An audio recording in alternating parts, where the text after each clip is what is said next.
اعوذ باللہ من الشیطان الرجیم بسم اللہ الرحمن الرحیم۔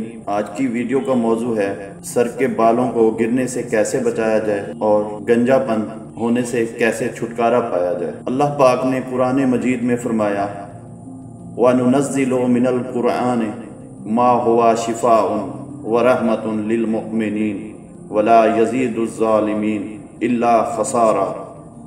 اور ہم قرآن میں وہ چیز نازل فرما رہے ہیں جو ایمان والوں کے لیے شفا اور رحمت ہے، اور ظالموں کے لیے تو صرف نقصان ہی ہے۔ الاسراء آیت نمبر 82۔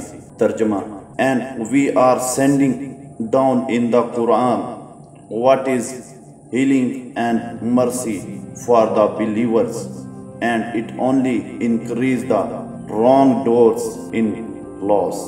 آج کل کے دور میں 90 یا اس سے بھی زیادہ افراد میں، چاہے وہ مرد ہوں چاہے عورتیں، بال جھڑنے کی بیماری بہت عام ہے۔ تو میں آج آپ کو بتاؤں گا اس کا شافی علاج قرآن مجید فرقان حمید کی روشنی سے۔ جو کوئی گنجا ہو گیا ہو یا اس کو بال جھڑ کی بیماری لاحق ہو گئی ہو اور کوئی بھی علاج کارگر نہ ہوتا ہو، تو ایسے میں ذیل کا عمل بے حد مفید ہے۔ تو اس کے لیے ویورز کرنا یہ ہے، باوضو حالت میں روزانہ صبح اور رات کو ذیل کے کلمات جو بتاؤں گا 7 مرتبہ پڑھ کر مریض کے سر پر تھتکار دیں۔ انشاءاللہ تعالی اس عمل کی بدولت 41 یوم میں گنجے پن کا خاتمہ ہو جائے گا اور بال انشاءاللہ نئے سرے سے اگنا شروع ہو جائیں گے۔ اور دوستو، 90 دن کے مسلسل عمل سے پھر کبھی یہ بیماری آپ کے قریب آئے گی بھی نہیں۔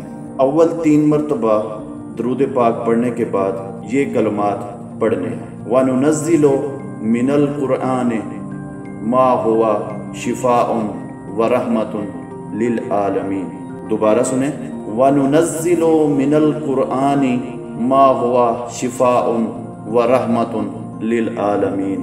اور ویورز، اول و آخر 3 مرتبہ درود ابراہیمی پڑھنا ہے۔ اور اگر آپ کو آج کی ویڈیو اچھی لگی ہو تو لائک کریں، شیئر کریں تاکہ دوسروں کو بھی اس بات کا نفع ہو، اور ہمارے چینل کلفٹن ٹی وی کو سبسکرائب کریں۔ اللہ حافظ۔